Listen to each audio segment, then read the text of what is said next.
भोंदूबाबा अशोक खरात याचं प्रकरण ताजं असताना स्वतःला बाळूमामाचा अवतार म्हणवून घेणारा आणि भविष्य बदलवण्याचं आमिष दाखवत भक्तांची फसवणूक करणारा स्वयंघोषित आध्यात्मिक गुरु मनोहर भोसले उर्फ मनोहर मामा याला पोलिसांनी अटक केली आहे। सोलापूर पोलिसांनी त्याला बेड्या ठोकल्यात। पण मनोहर भोसलेवर या आधी देखील आर्थिक फसवणूक, भोंदूगिरीसह बलात्कारासारखे 3 गंभीर गुन्हे दाखल आहेत। आधीच्या 3 गुन्ह्यात जामिनावर असलेला मनोहर मामा पुन्हा एकदा आर्थिक फसवणूक प्रकरणात पोलिसांच्या कोठडीत आहे।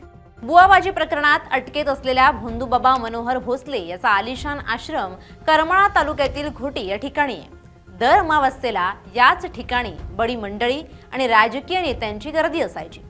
कोणाला घरच्या समस्या तर कोणाला आर्थिक समस्या, कोणाला आपलं भविष्य जाणून घ्यायचं असायचं आणि अशी सर्व बडी मंडळी या मामाच्या चरणी दाखल झालेली असायची। मात्र घोटी आणि परिसरातील ग्रामस्थ अशा बुवाबाजीवर कधीही विश्वास ठेवून इथे येत नसायचे असं गावचे सरपंच विलास राऊत यांनी सांगितलंय। मनोहर भोसलेची भेट घ्यायची असेल तर 11,000 रुपयांची पावती लागायची अशी ही माहिती आता समोर आली आहे।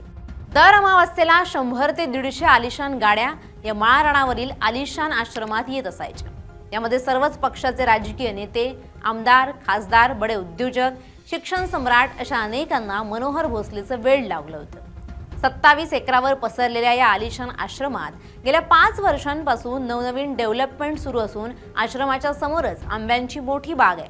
आमच्या आश्रमाच्या सभा मंडपासाठी थेट राजस्थान आणि कोकणातून लाल दगड आणल्याचं सांगितलं जातं। या जागेत भक्तांच्या प्रतीक्षेसाठी मोठे हॉल असून आत मामांची आलिशान केबिन आहे। संपूर्ण आश्रमाला कंपाऊंड करण्यात आले। प्रत्येक ठिकाणी सीसीटीव्ही लावण्यात आले आहेत। सध्या मनोहर मामाच्या या आश्रमात कालपासून पोलीस बंदोबस्त तैनात ठेवण्यात आलाय। सध्या पोलीस बाहेरच्या कोणालाही आश्रमात सोडत नाहीयेत। आश्रमातूनही कोणाला बाहेर जाऊ दिलं जात नाहीये। त्यामुळे सध्या आश्रमात मनोहर मामांचा सेवक वर्ग असून बाहेरचा कोणीही सध्या आश्रमात जाऊ शकत नाहीये। सोलापूर पोलिसांनी भोंदूगिरीच्या विरोधात कारवाईला सुरुवात केली असून सध्या मनोहर भोसले पोलिसांच्या रडारवर आहे।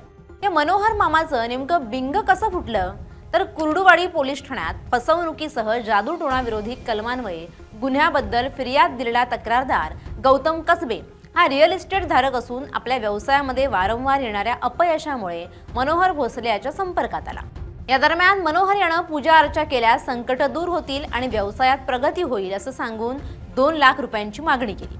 त्यापैकी 50,000 रुपये त्याला दिले, परंतु यानंतरही त्याच्या व्यवसायात फारशी सुधारणा झाली नाही।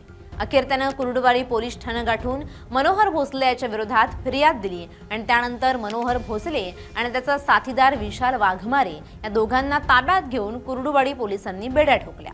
एक तरुण रिअल इस्टेट व्यावसायिकांची आर्थिक फसवणूक केल्याचा आरोप मनोहर भोसलेवर आहे। 21 एप्रिल रोजी कुर्डुवाडी येथे एका हॉटेलमध्ये फिर्यादी बसलेला असताना त्याला अनोळखी व्यक्तीनं तुम्ही आर्थिक अडचणीत आहात का?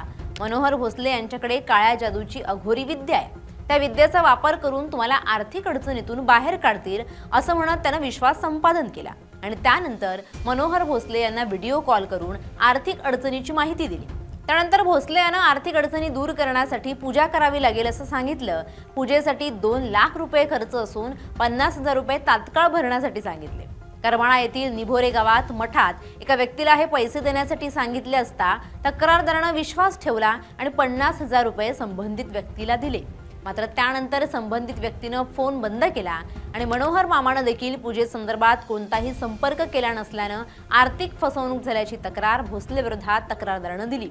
त्याच्या या फिर्यादीवरून कुर्डुवाडी पोलिसात जादूटोणा कायदा तसेच आर्थिक फसवणुकीचा गुन्हा नोंद करण्यात आला आणि या सगळ्या घटनांनंतर त्या भोसले मामाला अटक करण्यात आली। लोकांना लुबाडून भोंदू भोसलेनं ही अमाप संपत्ती गोळा केली आहे, आश्रम उभारलाय। या प्रकरणी आता पोलिसांकडून तपास सुरू आहे। मनोहर भोसलेबाबत आता अजून कोणते खुलासे बाहेर येतात ते पाहणं महत्त्वाचं ठरणार आहे। Bureau report, LS Marathi.